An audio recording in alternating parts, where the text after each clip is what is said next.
미가서 7장 5절에서 6절에 너희는 이웃을 믿지 말며 친구를 의지하지 말며 내 품에 누운 여인에게라도 내 입의 문을 지킬지어다. 아들이 아버지를 멸시하며 딸이 어머니를 대적하며 며느리가 시어머니를 대적하리니 사람의 원수가 곧 자기 집안에 자기의 집안 식구리로다. 아멘. 영에 대해서 말씀하고 있는 것이죠. 이것이 옛사람의 모습이에요. 옛사람은 믿을 수 있는 존재가 아니야. 속지 마! 라고 말씀하는 거예요. 가장 가까운 사람에게 우리 속마음이 드러나잖아요. 속이 들키잖아요. 서로 영이 맞지 않을 때 불화가 생기고 원수가 되죠. 하나님의 원수는 누굽니까? 마귀예요. 그러면 주님을 믿는 주님 안에 있는 우리의 원수는 누굽니까? 마귀예요. 사람을 원수라고 한 것은 그 사람 속의 역사는 마귀를 향해서 하는 말이에요. 사람 속에 있는 원수는 마귀는 대적하되 마귀의 노예가 된 그 영혼을 불쌍히 여기고 주님께로 인도하기 위해서 예수님의 사랑으로 지혜롭게 대하라는 거예요. 근데 죽지 않은 사람이 그 사랑을 실천할 수 있겠습니까?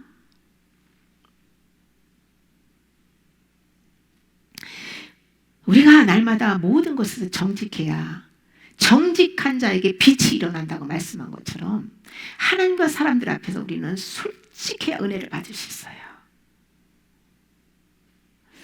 옛사람이 어떤 사람인지 예레미야 9장 4절에서 너희는 각기 이웃을 조심하며 어떤 형제든지 믿지 말라. 형제마다 완전히 속이며 이웃마다 다니며 비방함이라고 했어요. 이것이 타락한 인간의 실상이에요.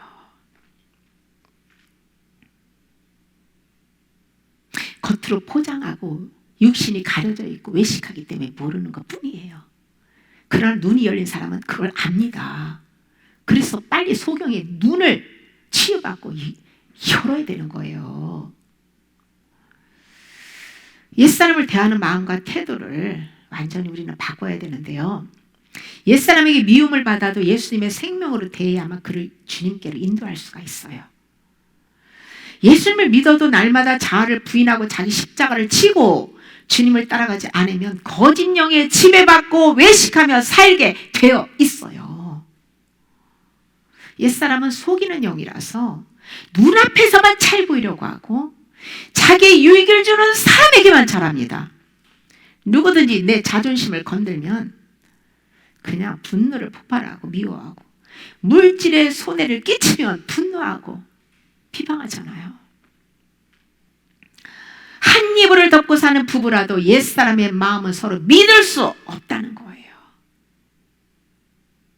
옛사람과 새사람은 거짓과 진리이기 때문에 연합이 안 됩니다. 옛사람 안에는 진실한 사랑이 없기 때문에 그 말이 좋을지라도 믿지 말 것은 그 7가지 가정한 것이 속에 있다고 말씀하고 있잖아요. 원죄. 예수님의 말씀이 마음의 빛으로 임하며 혈육 안에 서로 불화가 생기고 원수가 됩니다. 이것을 통해서 옛 생명을 죽이고 하나님의 뜻대로 행하는 천국 백성의 관계로 다시 세우기 위해서 하나님이 불화를 허락하신 거예요. 옛것 무너뜨리고 다시 세우기 위해서. 그래서 말씀에 빛이 오면 불화가 생기게 되는 거예요.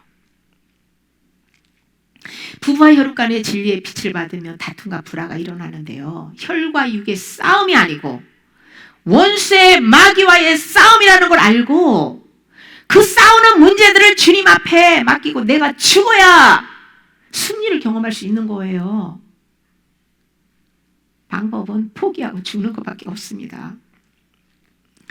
세상 지식이 많을수록 자기를 기만하고요. 회개하지 못합니다. 진리의 빛 앞에서 어린아이같이 솔직하게 반응해야 주님을 만날 수 있어요. 대부분은 보통 귀신은 귀신의 영끼리, 주님의 영은 주님의 영끼리 어울리면 싸우질 않아요. 맞기 때문에. 그러나 부모의 피를 받은 형제와 자식이라도 이게 한쪽은 예수님 믿고 한쪽은 안 믿고 영이 서로 다르면 대적하고 원수가 되는 거예요. 그런 원수를 어떻게 사랑할 수 있을까요? 내가 죽어야 합니다. 옳고 그름을 따지고 싶은 내가 죽으면 싸움을 일으키는 귀신은 잠잠하게 되어 있어요.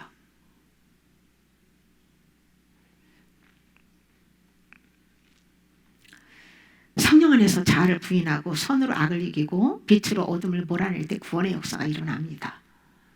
옛 생명이 죽고 그리스도의 새 생명으로 거듭난 천국 백성이 아름다운 아가페 사랑으로 행복한 교제를 할 수 있는 거예요.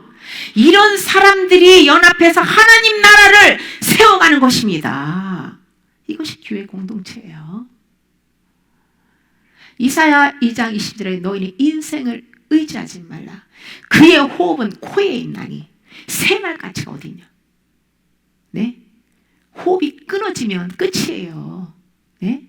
인생을 의지하는 자체가 그렇게 새말 가치가 없다는 거예요. 새말 가치가 없다는 거예요. 모든 인간은 다 죽잖아요. 언젠가는 어리다고 오래 삽니까?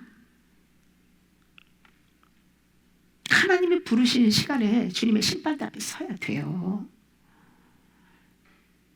그럼 우리는 인생뿐만 아니라 옛사의 모든 것을 의지하지 말고 내려놔야 됩니다. 우리가 의지할 대상은 주님밖에 없어요. 타락한 본성은 진실한 사랑을 할 수 없어요. 우리에게 무슨 선이 있습니까? 내가 선을 행한다면 성령이 하시는 것이지. 우리는 선이 없어요. 그런데 옛사람을 살면서 선악 까먹고 그 선을 행한다면 그것은 선악과의 선이죠. 마귀의 성질을 부패하고 타락했기 때문에 자기가 하나님이고 그리고 자기의 유익과 자만족을 추구하면서 쓰면 뱉고 달면 삼키는 이런 옛사람. 의지할 가치가 없다는 거예요. 옛사람은 거짓의 아비 마귀의 자식이고 사단의 성품입니다. 저주받은 옛사람의 피가 흐르는 부모나 자식이나 형제나 그 모든 것을 이 마음 안에서부터 끊지 않으면 진실한 사랑은 할 수가 없어요. 옛사람이 그리스도 밖에서 사랑한다는 것은 전부 이기적이고 외식입니다. 겉으로는 선하고 진실한 것 같지만 속마음 자체는 거짓의 영 마귀의 성품을 가졌기 때문에 온전한 사랑을 할 수 없다는 거예요. 자기가 사랑하고 선을 행하는 것은 전부 자기를 위한 선악과의 선입니다. 예수님께서 이 땅에 계실 때 사람들의 속을 다 아셨고요. 누구에게도 자신을 의탁하지 않으셨어요. 예수님 안에는 우리도 마음의 눈이 열리면 사람의 실체를 보고 인생을 의지하지 않게 됩니다. 눈이 열리기 전에는 많이 의지하죠. 돈도 의지하고 사람도 의지하고 다 의지하는데요. 점점 내려놓게 됩니다. 전부 내려놓고 주님만 100% 사랑하고 의지할 때 연합이 되는 거예요. 완전한 연합. 옛사람은 자기에게 잘하고 유익을 줄 때만 사랑하죠. 만약 지속적으로 괴롭히고 피해를 준다면 싫어하고 미워하게 되어 있어요.